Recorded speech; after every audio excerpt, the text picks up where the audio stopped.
Hey guys, what is up? Swim here, and we're back with a control deck. Now, you guys have been asking me for quite some time, many weeks now. Swim, when are we going to get to see your control list? Well, here it is. So this is my take on control in Runeterra. This is just a full control archetype, and this is a very refined list that is going to do very well for you on, ranked ladder or whatever you want to take. So control in card games basically is an archetype where you slow down the game, you remove your opponent's threats, kill their wide boards with AoE, you play extremely reactive, and then you finish at the end with one big finisher, which in this case is a swarm of Rasas and, a Commander Ladros kind of in the mix there as well. So, one big thing right now that I should mention is that you go to the comment section, check the pinned comment, there's going to be a deck list link. In that link, it's important because there will be an updated version of the list. So if I change this list, you'll see changes made in that link, but obviously not on this video because it's a video and I can't change the video. All right, and before we get into like the deck buildy kind of nitty gritty sort of stuff, I'm gonna say right now this deck is gonna be for players that like really slow, grindy games. If you play card games, you know what a control deck is. Your games are going to be lasting like 20 or 30 minutes. This is not, a good deck for playing like when you're on the toilet, unless you're like super constipated or something, in which case you've got bigger problems. I don't think this is necessarily a deck I would recommend to new players per se, unless that sounds like the sort of thing you're into. Basically just kind of sitting back and responding to everything that the opponent's doing. They play a unit, you kill it. They play another unit, you kill it, that sort of thing. Typically it can definitely leave a lot of people feeling like they're not able to play the game, which is hence the name I put up here.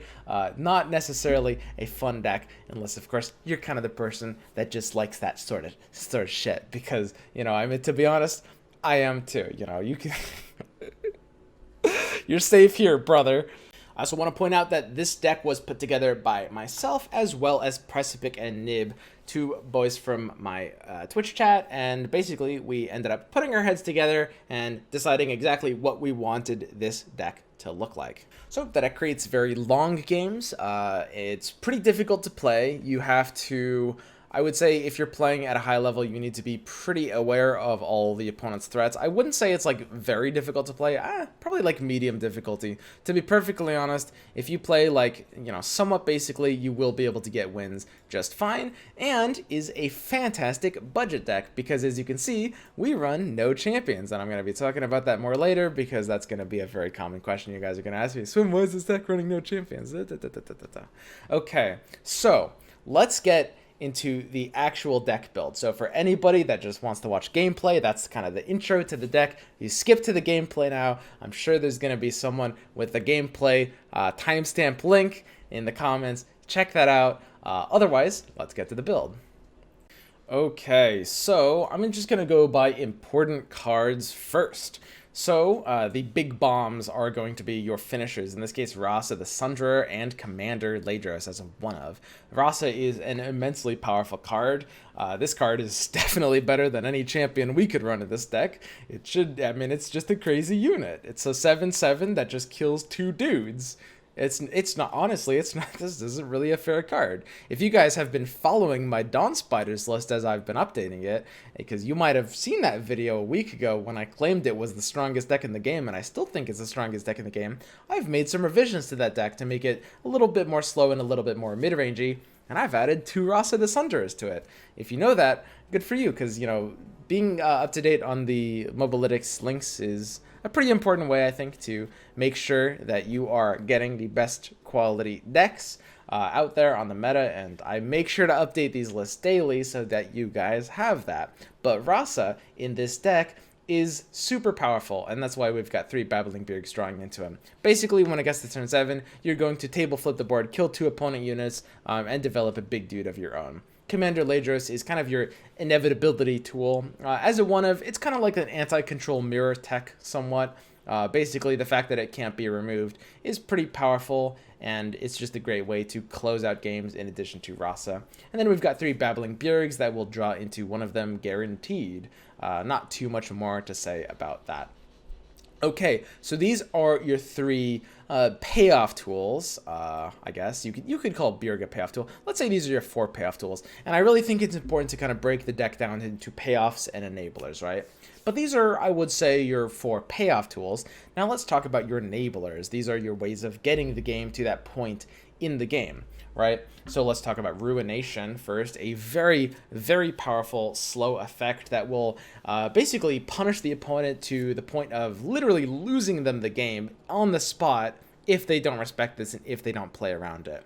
It is a very powerful card that will reward you for having an empty board. And yeah, your opponent, if they play around this, they're going to be playing into some of your other cards. More on that later. But it's a great counter to like mid-range, high-value boards that you can't really kill with Avalanche.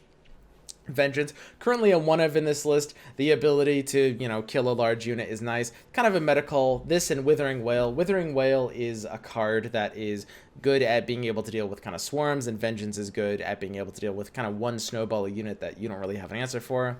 And then we've got Grasp of the Undying. This is a card that is drain 3 from a unit. Now, I actually don't really like this card in general, and now if you watch my stream, you know that. But this is a deck that requires very specific tools, and specifically, there's one reason Grasp of the Undying is in this deck that's really important. But I'm actually not going to tell you that reason right now. I'm going to blue balls you guys a little bit and talk about it later because it's actually part of another section I want to talk about kind of closer to the end a little bit. Okay, then we've got the box. The box obviously is another way of dealing 3 damage. We've got tons of 3 damage pokes. That's like, 3 Black Spears, 2 the boxes currently, and 3 Grasp of the Undying. The box is a great way of sort of punishing the opponent for overextending into a particular round, and can also be used as spot removal against like valuable engine tools, like if the opponent just plays like a Heimerdinger, Yasuo, or something like that, and Karma, I guess, if people are running Karma. You can just go ahead and kill it off with the box. Like, even if it just kills one decently valued unit, there's nothing wrong with that at all, right? But the box is also an amazing counter against, like, Shark Chariots and Dawn Spiders, 2 of the stronger decks in the game. Avalanche, of course, you guys know Avalanche. I mean, it's a man, he needs no introduction. You know Avalanche because when they played against you, you can sometimes lose. It's a new player experience. You're like, oh, I've got a good board, and then you're like, oh wow, Avalanche just happened at last. Okay, so basically Avalanche is a pretty good card. Your opponent will be forced to respect this, and it's what makes this a very anti-aggro sort of deck, or at least it helps that matchup. Vile Feast is kind of like very specific removal. It's going to be really good at cleaning up things that aren't really great, and the Spiderling it summons is nuts. This card is basically a Shadow Isles auto-include at any speed of the deck. A very, very, very, very, very powerful card. Definitely a lot stronger than it looks. Glimpse Beyond is, of course, your draw tool. Not too much going on there. I will say about Glimpse Beyond, one important thing is you'll often be using it with a trump block. An important mechanic in this game is when the blocker is declared, that block is locked in.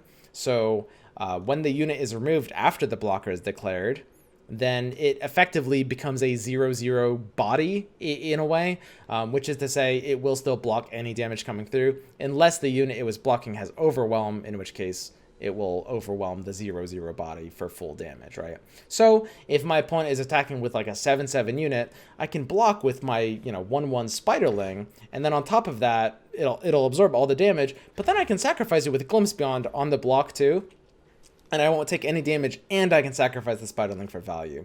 So Glimpse Beyond is also a great tool for, when the opponent is removing your stuff. It's just a very efficient way to draw 2 for 2 mana, typically. You shouldn't have to use this to actually sacrifice a unit in a lot of situations. Black Spear, as I mentioned before, just kind of premium spot removal. You're going to be able to end up with, your opponent having no opportunity to be able to develop units that die to this that are high value. Like any 3 health tool that's super high value, Jinx, Draven, to name some more. A lot of champions that a lot of people play, Fiora, Ashe, whatever. So many champions. This goes back to this deck having 0 champions, but so many champions that a lot of people play just die. They're so easy to kill, and they represent such negative value in those trades, such that Black Spear just feels great. Then we've got Avarosan Sentry, a very, very vanilla passive play, very, very powerful card. Failure would auto-include straight up one of the regions to be in the color. Don't underestimate this card. And then our lowly drops Hapless Aristocrat and Warden's Prey. Again, Aristocrat, one of the best cards in Shadow Isles, straight up. You run it in basically every Shadow Isles deck. I've built one Shadow Isles deck ever that has been able to not run this card as a 3 of. Effectively Hapless Aristocrat, it just goes in your deck. And then Warden's Prey is another card as well that might surprise you guys for its inclusion in this deck. This is a card that is fairly niche, and I personally think it's a great addition to this deck for Warden's Prey, all right? So what this card is going to go ahead and pull is going to be Caustic Cask, Yeti Yearling, Zonite Urchin, Avarosan Sentry, Cursed Keeper, Legion Grenadier, The Undying, Mage Seeker Conservator, and Hapless Aristocrat. And that is a very, very stacked list. When we look at that list, we've got, Avarosan Sentry, which we talked about before. It's already in the list. It's pretty good. It's already a card we're running, so I can play a 1/1 that can put that on my hand. That's great. If it gives me Hapless Aristocrat, that's great. Mage Seeker Conservator is... Oop, we're not in these colors. This is pretty good as well. It's not necessarily amazing because some of the 6-cost spells kind of suck, but it's just kind of chaining units that give you value, and you're just getting like kind of 3 cards for the price of 1. Sort of. Obviously, they're 1/1/1s, but you're still getting a free card at the end out of it, which is pretty nice, right? And then there is Caustic Cask is not necessarily great, but even cards like Cursed Keeper and The Undying are not bad at all. Cursed Keeper is a card that you guys might know, I think is one of the strongest cards in the game. It's not able to fit into this list, but it still ends up being totally fine. You can play it and you can run like Avalanche or Ruination to pop it. That's fine. It's still a solid card. So Warden's Prey is pretty powerful. I think it ends up making the cut in this list. Also The Undying, I should mention. A card that I think a lot of people consider to be super terrible. And for good reason, it is pretty terrible. But when you get it for free off of a 1-drop in this list, it's not actually that bad. It represents a bit of an inevitability tool, that can be good in control mirrors, because, it doesn't get destroyed, and every time you like Avalanche or Ruination to kill it, it comes back stronger. And it's an infinite target for a Glimpse Beyond as well. So it's not necessarily awful to get. Warden's Prey is definitely something that could get out of this list, but Zonite Urchin also decent. I'm not going to go through every single card because I kind of already have. But ultimately, Warden's Prey ends up making the cut for this list. Finally, the last card I haven't mentioned yet, because I've been going out of order for some reason, is Iceveil Archer. This innocuous little card effectively allows you to frostbite an enemy, which means if they don't take an open attack in like an early position on like mana turn like 3 to 5 or so, you can often punish them out and stop a lot of damage by jamming down just one Iceveil Archer.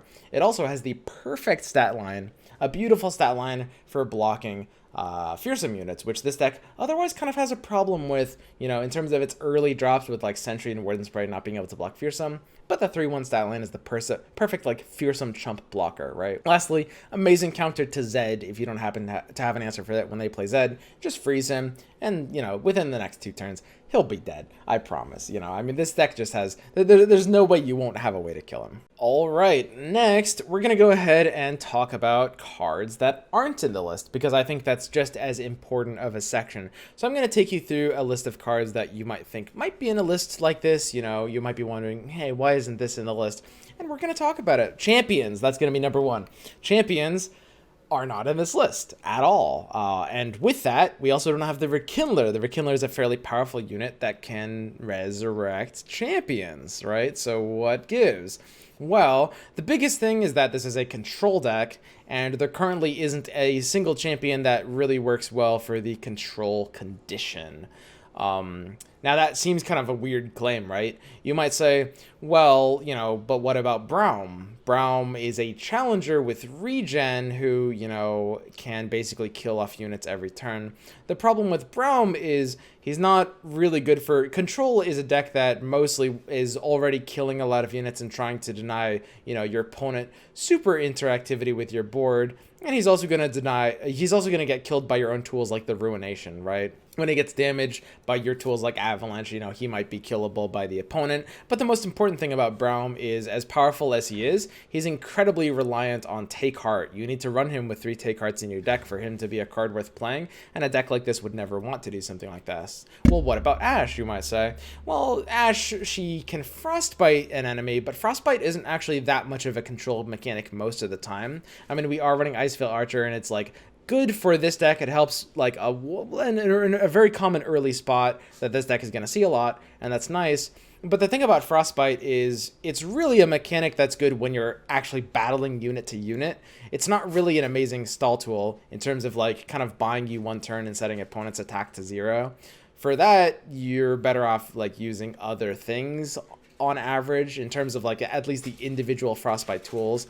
Frostbite is definitely more of a tempo strategy, and you can see that exhibited by the fact that Ashe, her win condition is after you Frostbite a few enemies, you just do 1 big punch through with Ashe because they can't block, right? Even with Crystal Arrow, that helps as well.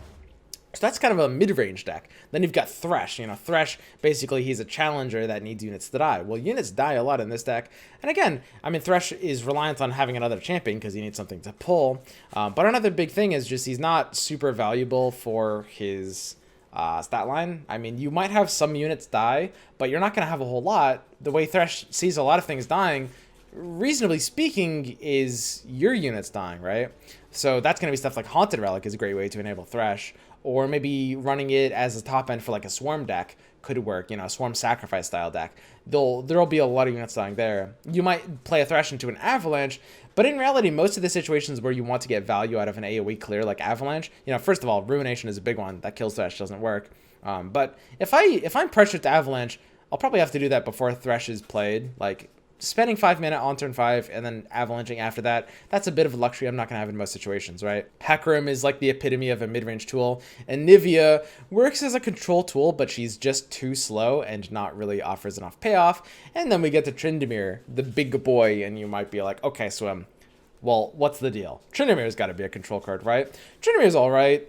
He definitely could see play in this deck. Right now, I currently feel like he's a bit of a worse version than Ladros at the moment. They're extremely similar cards, like actually scarily similar, where they're both 8 mana cards with 8 attack that kind of give you value by representing some level of inevitability, whereas Ladros is kind of better value over time, as whenever the opponent might try to remove him, he always comes back, and Tryndamere kind of comes back once, but it costs less mana, because when he comes back the first time, instead of costing you 8 additional mana, it costs you a total amount. It's not impossible I could find a way to fit Tryndamere into this list for sure, but right now I don't think he's better than Ladros. I like Ladros' ability for inevitability a bit better. So as you can see, there's not really champions that this deck is excited to run, right? None of these champions is necessarily good, and champions aren't really units that you as a player should feel like you have to run. I think this is an extremely common misconception. I've talked about this in a lot of my videos and a lot of my streams in the past, but something important to note, if you don't want to run 6 champions, you want to run 3, you want to run 5, you want to run 0, build a deck and do that. You don't have to run champions. They are not necessarily better than normal cards. They sometimes are when you can level them up. Okay, next up, Brittle Steel, pretty common like Frostbite. It's a really, really great combat trick, but doesn't necessarily work in this deck because we have a lot of ways to answer things, and we're interested in more permanent ways of killing things. We don't necessarily want to like spend an entire card just to buy a bit of time. We want to, when possible, remove a unit so that we don't have to, waste time or waste a card and waste mana again to have to deal with it next turn, right? Haunted Relic. Haunted Relic is a good one. A lot of players might be asking, where's Haunted Relic? Haunted Relic is... Haunted Relic. So Haunted Relic is a pretty great card for this kind of deck.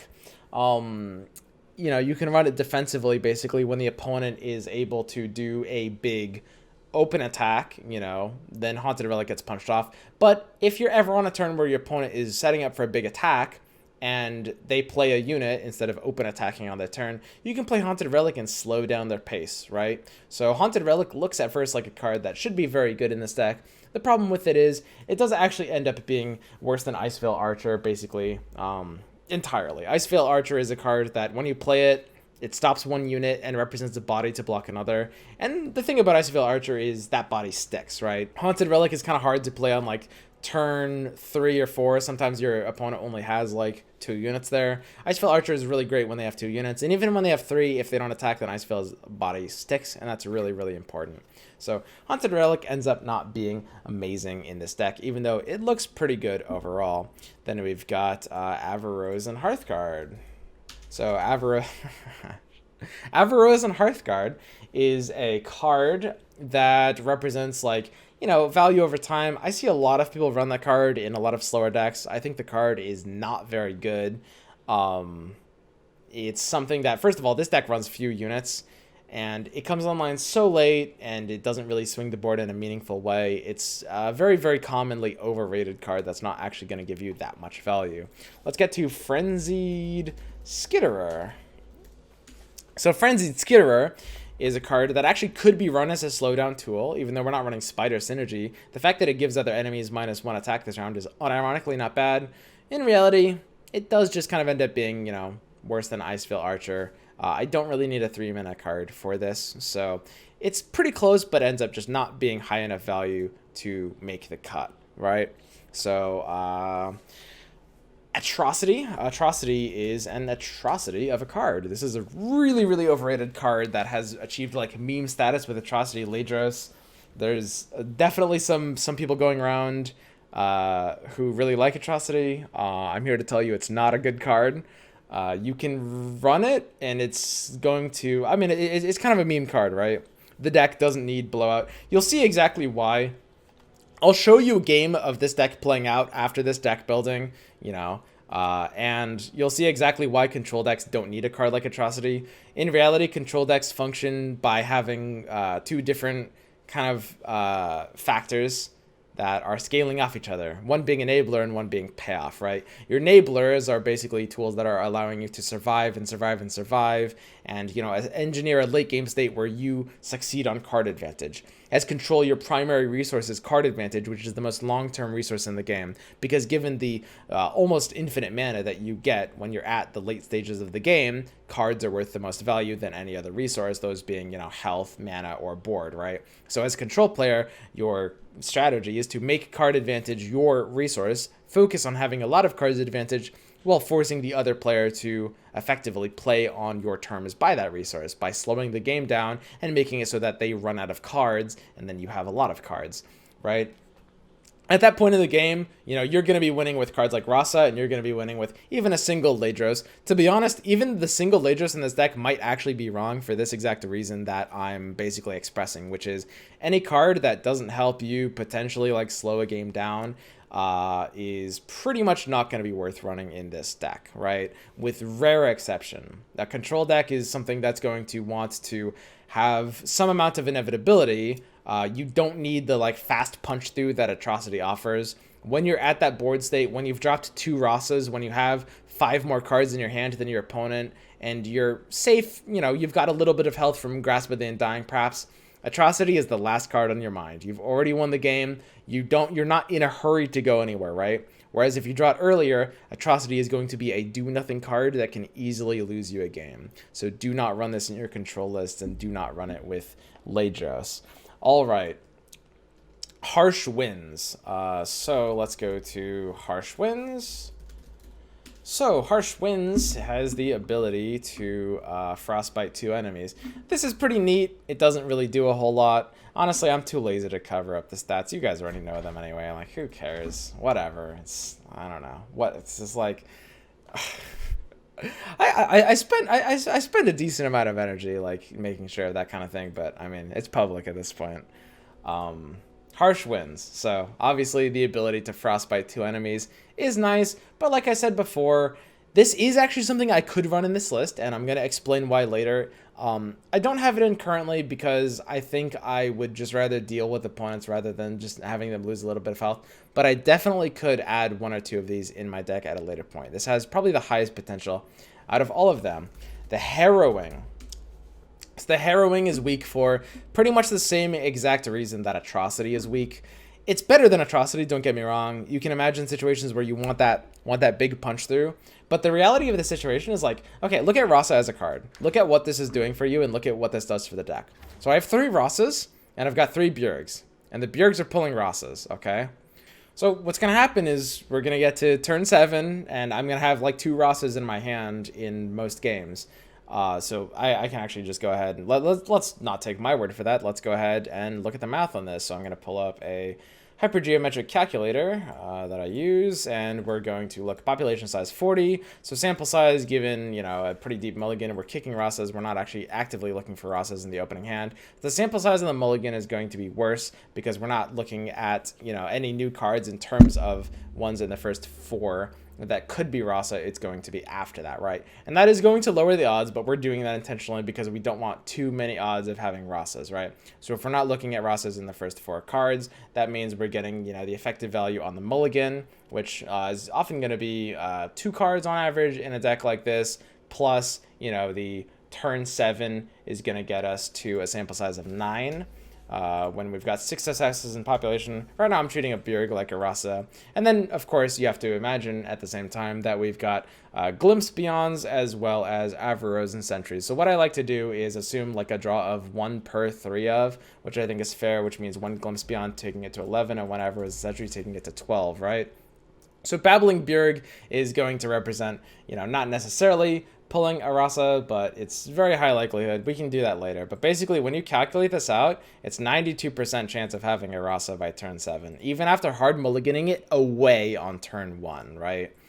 That's pretty good. Did I say 92? I meant 90.2. Basically, a really high percent chance of having Rasa, right? It's going to be a little less than that because of the Bjerg thing I mentioned. So it's going to be like 87%. And the odds of having 2 Rasas, by the way, are actually pretty high as well. This happens in most situations that I will just be in that board state and I'll just have 2 Rasas on turn 7. So let's look at Rasa again. And the thing to understand is like how much power this card offers you. So for a 7/7/5, you're going to kill 2 units. Now, this kills the weakest units, but you're a control deck. So usually you will have ways of killing weaker units such that Rasa will end up killing the stronger units on the board, if there still are units on the board. Usually their board is only like, you know, a couple of units at this point in the game because you're keeping them down, right? So you're on turn 7, where the opponent definitely has the ability to, you know, still be in the game, still have a win condition. You drop a Rasa and they no longer have a win condition. And not only that, but Rasa kills 2 units as well as comes down as a 7 attack fearsome body with 5 health, representing, you know, a really large amount of power. Then, 1 turn later, I've got a 60% chance, as I just demonstrated with the math, of dropping a second Rasa on turn 8, right? Even if I don't, I'm still fine. The point I'm making, basically, is when you are slamming Rasas like that, you're going to engineer a board state where anything that's going to help your win condition is win more, right? And that's really, really important to understand. Cards that are just good for the ability to, like, you know, oh, let's win in a flashy way. It doesn't matter. You've already won the game. You've dropped Rasas. So cards that can win you the game in ways that can't help you when you're behind are really bad. Rasa is a card that can win you the game when, A, he finishes the game for you, but he can also win you the game when it's looking like an uncertain victory, right? When you're not necessarily in control.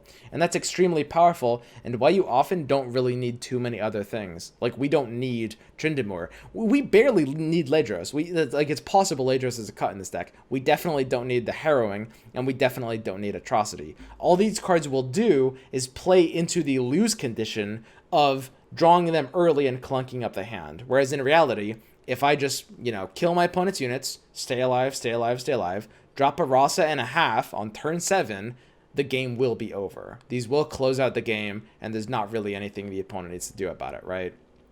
Like, if the game isn't over, you've still engineered a state where you have much more cards than them. You usually are, like, chaining, you know, your Glimpse Beyonds and your Avaros and Sentries and stuff by this point in time, right? So there's not really a lot your opponent will be able to do, right? You've probably gotten like 1 semi-decent Ruination off. Even if your opponent is a good player, it's like hard to play around this to a perfect degree. So the point is that this kind of card is not necessarily going to represent being very helpful in this deck. It looks very flashy, but it wins you games that you were already winning, right? War Mother's Call, so that's kind of a similar thing. It's basically the same exact logic. Why I don't like this card: this is a really, really overrated card. It might be the most overrated card in the game, although to be perfectly honest, I've seen a lot of conversations lately that are making me think it might be Atrocity instead. I don't know, but yeah, War Mother's Call is a really, really ridiculously slow card that can't help you win games. All right, so that is the list of cards that is not going to be in this deck, right? This is we're not going to run a cards like that. We're not going to run a lot of cards that basically are only going to represent a very, very narrow range of payoff, right? 90% of our deck is going to be slowing down the game, and 10% of the deck, which is like Rasa and Ladros, is basically going to be how we force our win condition in using kind of non-committal value tools, right? We're not going to use stuff that only has one function. Okay, so finally, let's get to one or two explanations for why there are certain cards in our lists. So this is something that I really wanted to talk about. This is a really, really important thing for you guys to be aware of as deck builders. If you've played card games before, or even if you haven't, listen up. Because in Legends of Runeterra, there is a very important deck check that you must perform.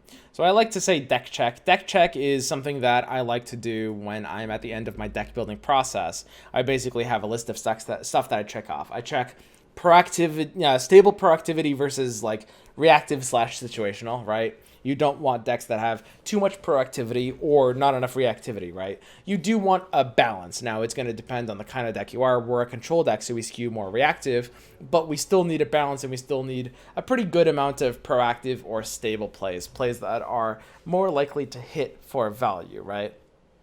That's the most important thing. So we're going to need stuff that's not super situational, and, maybe it's for that reason we've got like 2 of the box, 1 of Withering Wail, right? We don't want that degree of situationality, because too much situationality, sometimes you have no play.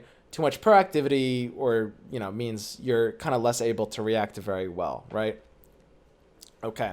Enough spell mana is an important one in Runeterra. This is actually unique to Runeterra. If you construct a deck that has basically... Here, let me actually move my webcam. If you construct a deck that has like 5 spells in it, you probably need to add a few more, because spell mana is an actual resource in Runeterra, and while some card games make decks that have like no spells work, that's fine. This game kind of does force you to have a few spells, because spell mana is an important resource to use. Now, a big one is mana curve, right? And everyone knows about mana curve. You don't want a curve that looks too out of balance. Curves can look wildly different. This curve probably looks kind of weird. It doesn't look like a super healthy curve, but the most important thing is it's not crazy wild. Like, we're not super into 1s and we're not super into 9s. I will say about mana curve, something that's really, really, really important to understand that I think a lot of new players don't think about is that it really comes down to the draw power they're in, right? Like 2s... we've got Avaros and Sentries and Glimpse Beyonds, and these show up on the curve as 2s, but they're really a lot more than 2s, because the real value these cards provide is the additional card they draw, which costs you the mana of the card they draw. So in reality, Avaros and Sentry is, like, it depends how you break it down. It's kind of like 2 plus the average mana of a card in your deck, if you want to think about it like that way. But because you're drawing more cards, you will need less mana costs, so it ends up with a curve that might want to look more like this, right? But anyway, that's another common deck check. That's one thing you have to do at the end.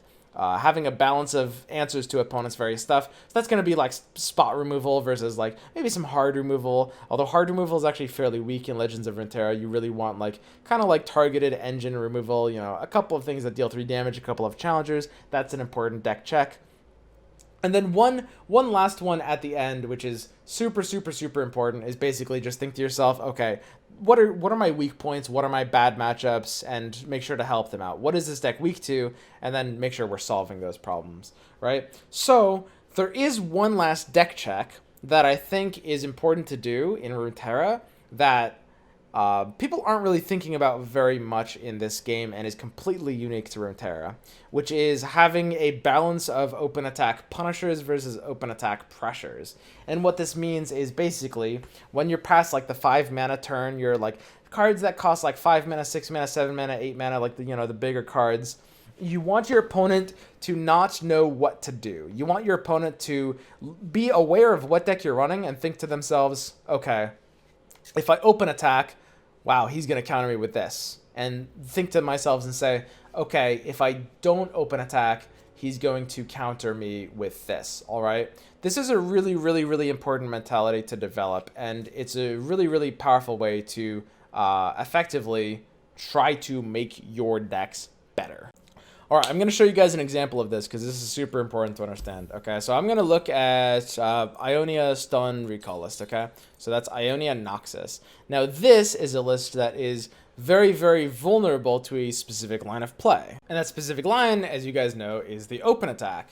So, for example, all of like the Stun Recall decks, like best big cards at the end. Let's look. Intimidating Roar. So Intimidating Roar is stun all enemies with 4 less power. It's a great big swing play, but it's slow speed, so you can't use it defensively if your opponent realizes that deck's a weakness and goes for an open attack, right? Because open attack just shuts this out of being able to be used defensively almost at all, right? Even like Legion General he's a slow speed card, right? Like he's not really a swing value card. He doesn't stun or recall, but this is even another like slow speed card that kind of punishes you for playing in deep, right? Then we've got I guess Minotaur Reckoner.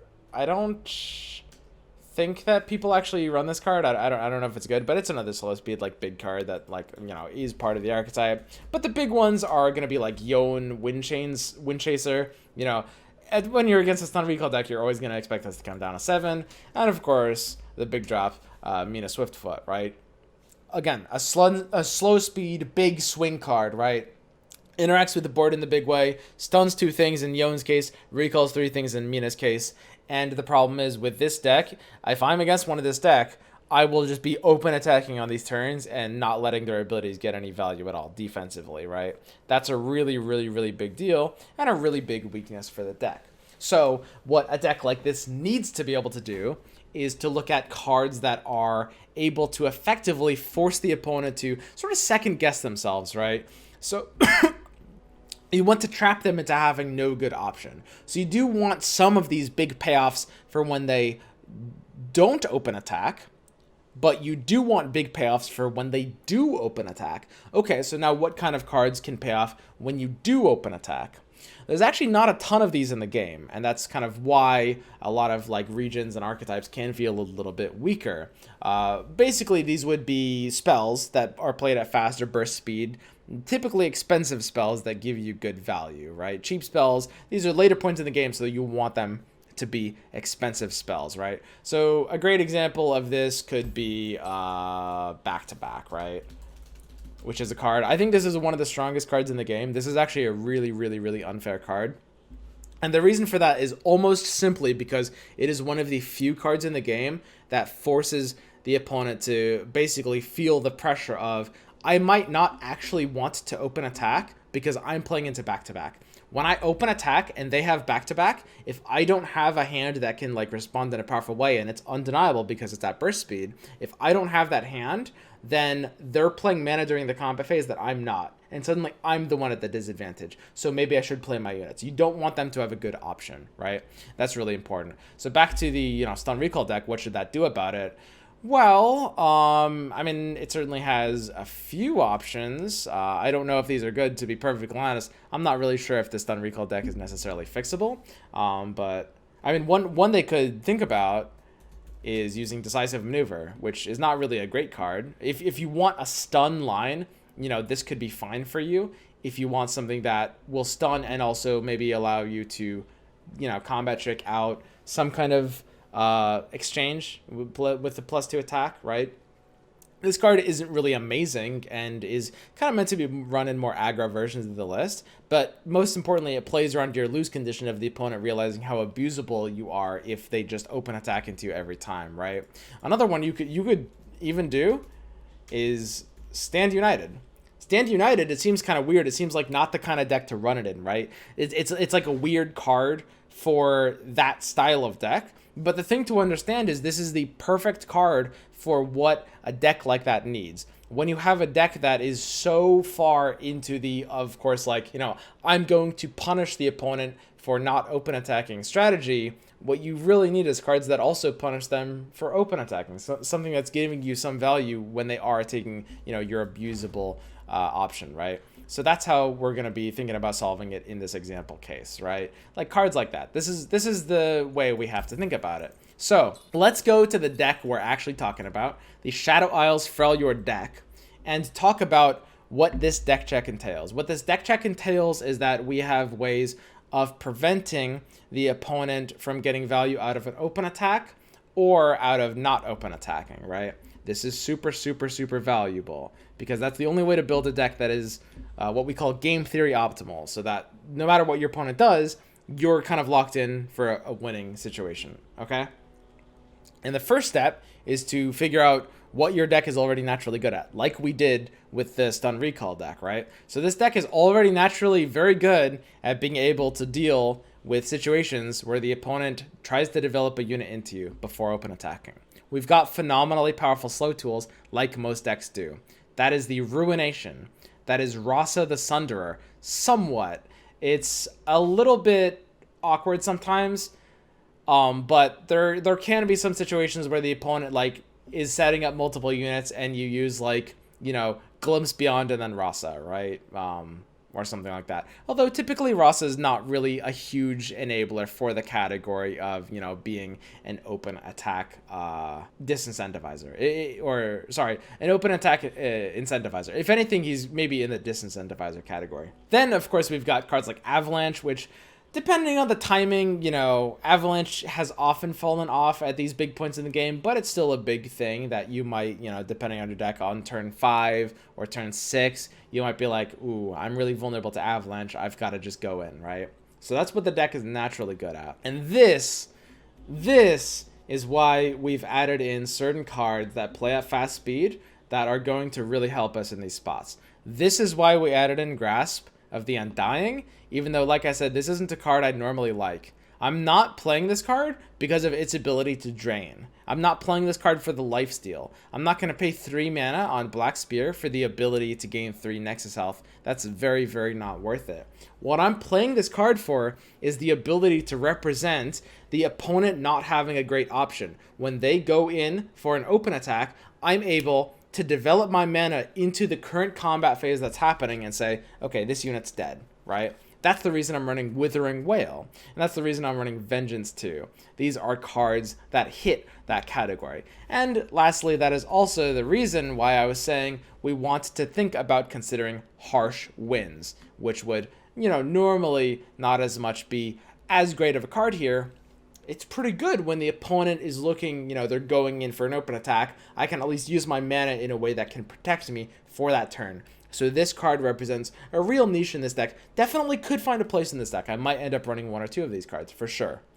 Anyway, that is it. That is kind of the final deck check that I think is a really, really important mentality for Runeterra. If you come from card games, this is one of the major ways in which Runeterra is different from other card games, and maybe like the deck building ends up being a little bit different as well.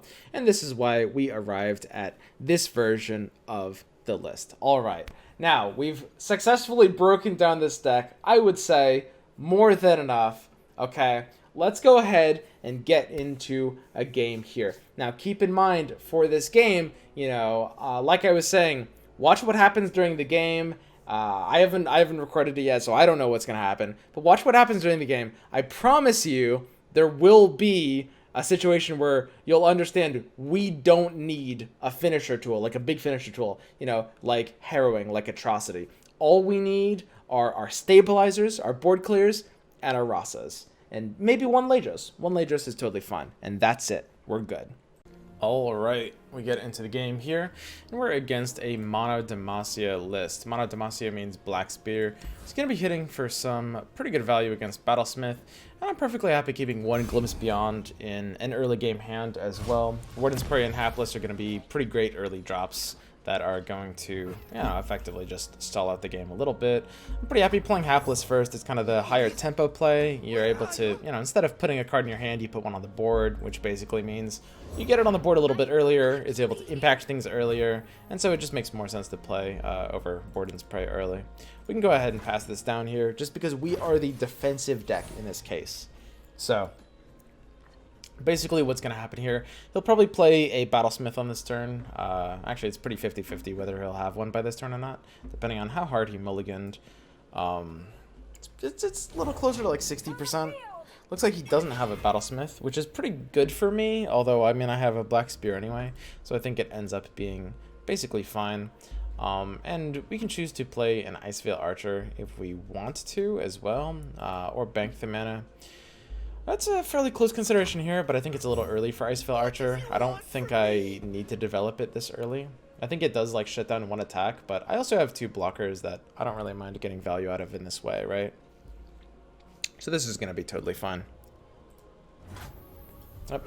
He doesn't feel like attacking just because, you know, we've got two 1/1s anyway in this case. Okay, so with Glimpse and Iceveil, there's not a whole lot for us to do here. I'm perfectly fine snapping off an early pass. We really just want to, you know, get to the point where we're online. And these control decks are going to be passing a lot. Especially when you're on attack. You don't really value the attack token very much, almost at all. So we don't really care if we end up losing it either. It doesn't really affect us. So we've got Glimpse. Glimpse is kind of uniquely an enabler for Black Spear, which I'm not sure I want. But we also don't necessarily want to burn mana. I think at this point, it's fine to take a Glimpse here. I think that's totally fine. If this gives us, you know, there's actually a couple of things that the Keeper, or the Warden's Prey could give us in this case, like Cursed Keeper or Avaro's and Sentry.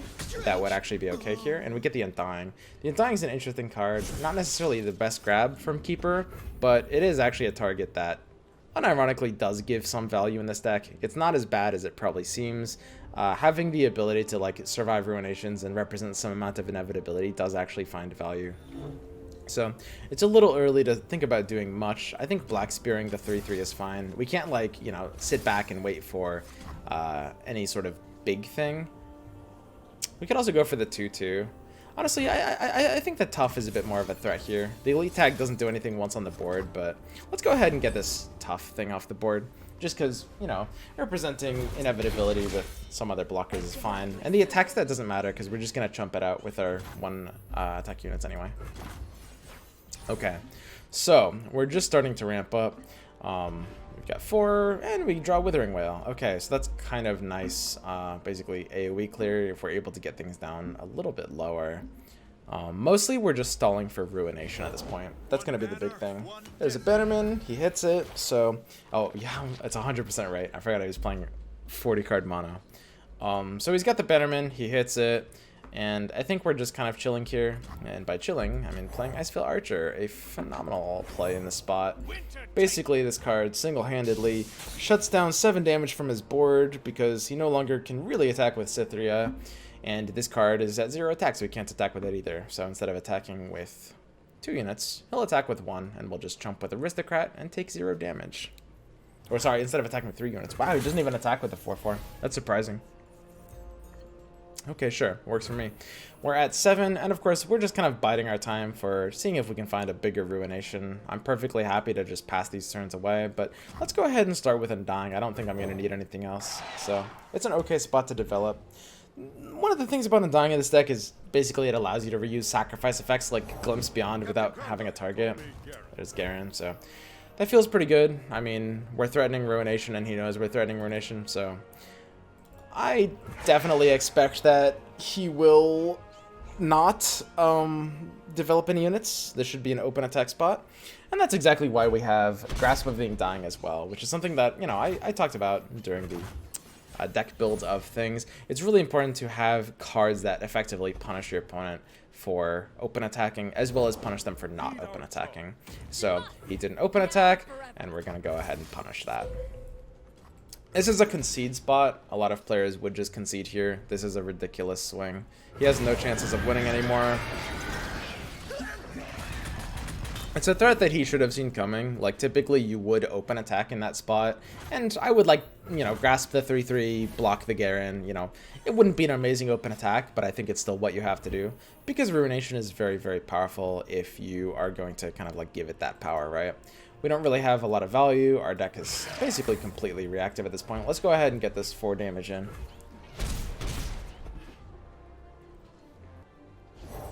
It's dangerous out there. It's a cute Battlesmith. Doesn't really end up doing that much. I mean, I honestly don't really care. I'll probably box him if he plays something else. We fight for those who cannot. Box plus Black Spear doesn't do enough. Rasa doesn't do enough here because we didn't have a unit die, which is actually a little bit unfortunate. There was a call to play this turn a little bit differently, actually. Instead of open attacking, we could have hung back and then swung when he had the chance to block to bait him into blocking for a Rasa. It's a gimmick. It doesn't work against the player who's smart, but it might have been like a spot call there. So I don't think there's a crazy amount to do. I'm pretty happy just using Vengeance on Garen, honestly. I don't think there's... I can't really do much with my mana right now. And my Rasa's not really going to be crazy. Like I said, this game is won. There's no card in his deck that's actually going to be able to come back from this. He's elites, which means he's got some value plays, but when our hand is like Ledros Rasa and our deck goes much later than this, it just becomes like, you know, a grindy kind of showcase of getting to that final point, right? Like, we have really powerful draws, more Rasas, more Bjergs, more card draw, and his deck is just not a deck that can really survive one big flip swing on the board like that, right? That's really, really important. So, I think, you know, I'm really interested in setting up the Rasa here. See how his attack pattern decides to go. One awkward thing with this turn is, you know, I can't really take a glimpse, so we'll go ahead and set up our Rasa. Not really an answer to this, obviously. Since it's, you know, just it's not the kind of spell that really has many answers. Obviously, it goes on the stack because it's a skill, so it is deniable. And you can play a burst speed unit like Jury Rig or something to like absorb the shot. But on a board state like that, there's not a lot you can do. As you can see, even when Rasa is just killing fairly weak units, he's still hitting really, really, really phenomenal value, right? So we can just go ahead and play Ledros and see about just closing out the game immediately here. Now, he's just a Mono Demacia. Mono Demacia is a very face-up, a very fair archetype, so there's nothing he can do to really swing this. The one trick they have, the one big swing trick they have is Judgment. So as long as you watch out for Judgment, there's basically no way they can really surprise you late game in a really major way. In the mid game, they've got back-to-back when they own the board, but a control deck like this doesn't fight board-to-board in that way, so back-to-back isn't really that big of a threat. And that's basically it. I mean, what more is there to say? That's control deck in a nutshell. You have to play pretty cleanly and, you know, make sure that you are kind of always trapping your opponent between two not good decisions no matter what. That guy ended up taking the worst decision, which was playing into the Ruination at the time, which you basically can't do. Ruination's a very powerful card that demands respect, and ended up just losing the game on the spot for it. Alright, and that's it for me, guys. I'm gonna go ahead and see you guys next time. If you guys have any deck ideas you want me to try, go ahead and let me know. I actually am looking for new decks to build at all times, not necessarily super serious. I could go into meme stuff as well. I'm actually open to ideas in that front because I'm running out. I've posted like my 10 lists or so that I have that I think are like very good on this channel already. And I'm exploring some really awkward territory. I was building like a Yeti Ionia deck earlier today. I need more ideas. All right, boys. I'll see you tomorrow.